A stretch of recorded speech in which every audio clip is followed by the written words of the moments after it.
27 तारीख को सितंबर को हम चौधरी देवीलाल जी की जयंती मना रहे हैं। हमने हमेशा चौधरी साहब का सम्मान दिवस जो है वो 25 सितंबर को मनाया।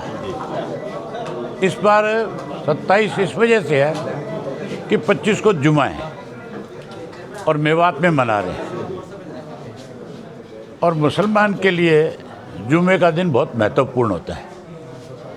हमारे पार्टी के वहाँ के जो साथी थे वो सब मुझे मिले और उन्होंने सब ने मिल कर के मुझे ये कहा कि आप बजाय 25 के इसको 27 को करो, ताकि हर मेव जो है, हर मुसलमान जो है, जो चौधरी देवीलाल के प्रति एक बहुत बड़ी आस्था रखता है, वो उनको आकर के अपने श्रद्धा सुमन अर्पित कर सके। मेवात हमेशा हमारी पार्टी का बहुत बड़ा समर्थक रहा है। मेवात की सारी सीटें हम जीतते भी रहे हैं। पिछले 2 चुनाव से ठीक है कि मेवात में कांग्रेस मजबूत रही, लेकिन उसका कारण ये नहीं था कि कोई कांग्रेस बहुत मजबूत थी। हमारे अपनी पार्टी की जो आपसी फूट थी, जो पार्टी की 2 पार्टियां बनी, उसकी वजह से लोगों की मजबूरी हो गई थी। अब फिर से मेवात जो है उसी तरह से खड़ा हो रहा है और मेवात अकेला नहीं, पूरा प्रदेश खड़ा हो रहा है। आने वाले समय में इस तरह के आज हालात हैं कि इंडियन नेशनल लोकदल पार्टी अपने बलबूते पे सरकार बनाएगी। मैं आज ये 23वां हमारा आज विधानसभा क्षेत्र है। 22 पहले पूरे हो गए, अब 23वां हुआ है। लोगों का जो उत्साह है, जो कार्यकर्ता में जोश है, जिस तरह से नए चेहरे अब पार्टी में शामिल हो रहे हैं, उससे मान के चलो कि लोगों का विश्वास हमारी पार्टी की तरफ बढ़ता जा रहा है। कांग्रेस और बीजेपी से लोग परेशान हो गए। आज करनाल की इस कार्यकर्ता की बैठक में आपने देखा है कि कित उत्साह के साथ कितनी बड़ी संख्या में कार्यकर्ता आया हुआ था। सर, हांसी के अंदर और अंबाला के अंदर लाठीचार्ज हुआ है, क्या कुछ कहना चाहिए? हांसी के अंदर जो पुलिस ने जिस तरीके से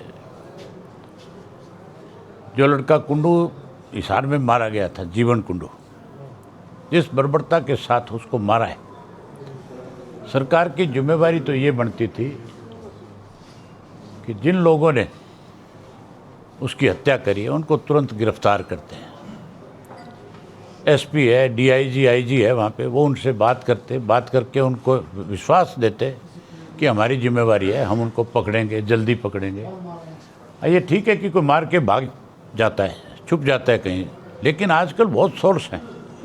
आजकल बहुत सारे ऐसे सबूत मिल जाते हैं कि आदमी कहाँ छुपा हुआ है, मिनटों मिनट पकड़ा जाता है। पुलिस ने बजाय उनसे बात करने के लोगों को उकसाने का काम किया। लोग तो मुख्यमंत्री से मांग करने जा रहे थे हांसी के अंदर कि आप उन कातिलों को पकड़ाओ। मुख्यमंत्री 14 तारीख की रात को आ गया था। मुख्यमंत्री को इस बात का पता था कि लोग 15 तारीख को आएंगे और बड़ी संख्या में आएंगे, तो मुख्यमंत्री ने 14 की रात को कमेटी को बुला के बात क्यों नहीं करी? अगर आगे बातचीत के जरिए इस मामले को निपटाने की कोशिश होगी तो पहले क्यों नहीं बातचीत करी? पहले उनसे बातचीत करनी चाहिए थी, उनकी बात को सुनना चाहिए था, उन्हें आश्वासन देना चाहिए था। अगर वो पुलिस के एसपी से संतुष्ट नहीं थे तो किसी दूसरे ज़िले के एसपी को इसकी इंक्वायरी सौंप देनी चाहिए थी, एसआईटी का गठन कर देना चाहिए था। लोग कोई ये थोड़ा ही कह रहे थे कि हम कोई मुख्यमंत्री से जाकर के सीधा टकराव मोल ले रहे हैं, वो अपनी बात कहने जा रहे थे। लेकिन अब तो सरकार नाम की चीज़ नहीं है, अधिकारी अपनी मनमर्जी करते हैं।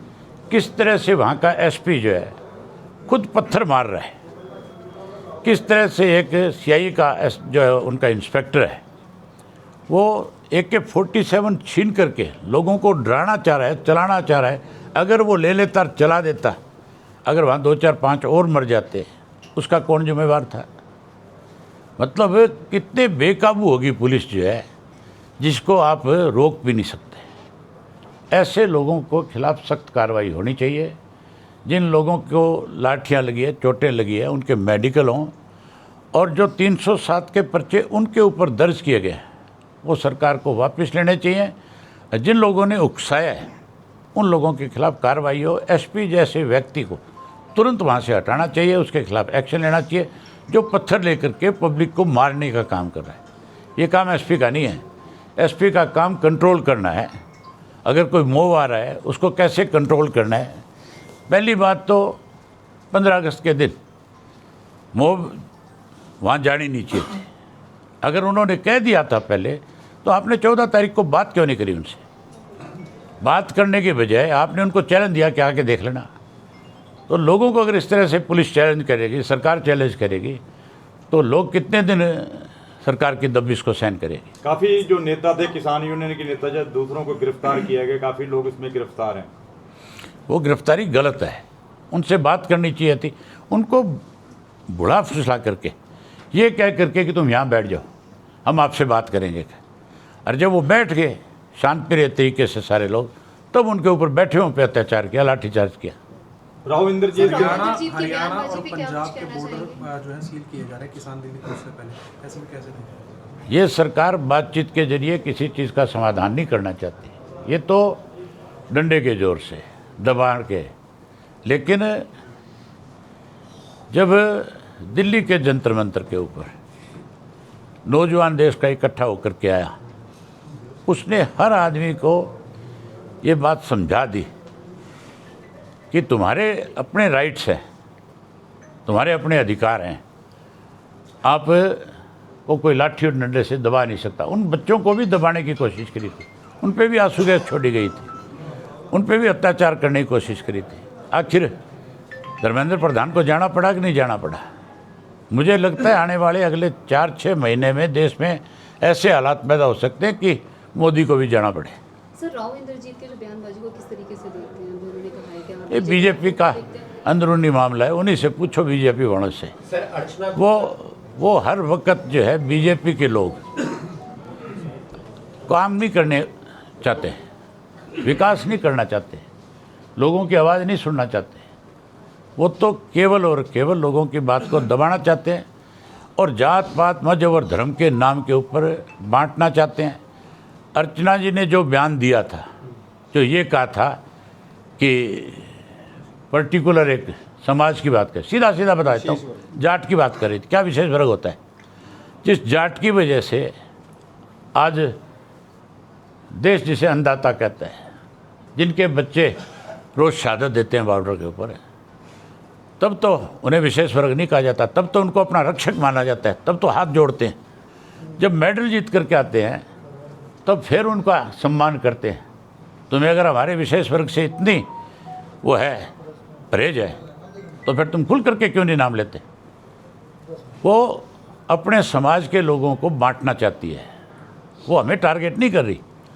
वो कहीं ना कहीं वैश्य समाज के लोग, जिनका जाटों के साथ बहुत बड़ा संबंध है तो हमारा 36 बिरादरी के साथ संबंध। गांव के अंदर जहाँ जाट मेजोरिटी में है, वहाँ आप जाओ उस गांव में और पूछो किसी से भी कि इन जाटों ने कभी तुम्हारे साथ कोई जाति करी है क्या?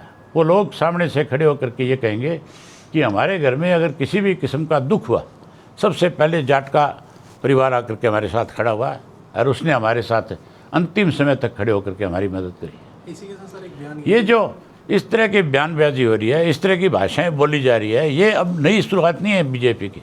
इन्होंने 2014 में शुरू करी थी राजकुमार सैनी को लेकर के। इन्होंने उसके बाद रामकुमार गौतम जैसों के मुंह खुलवाए थे। उन्होंने इसको जांगड़ा को जो है उसको आगे लगाया था। ऐसे बहुत से लोगों से इन्होंने इस तरह की बयानबाजी करवाई है, पर लोगों ने उनको सलटा दिया, निपटा दिया। आने वाले समय में इस बीजेपी को निपटा देंगे। वो कह रही है कि मैं खुद जो है जाटों की बेटी हूँ। कौन? इस तरीके से बयान भी गुप्ता क्यों लिखती है? फिर जाट लिख ले। जाटों की बेटी है तो लिख जाट। मुझे कोई पूछे कि अबे सिंह कौन है, मैं खुल के कहता हूँ कि मेरा जन्म जाट के घर में हुआ है। बहुत धन्यवाद।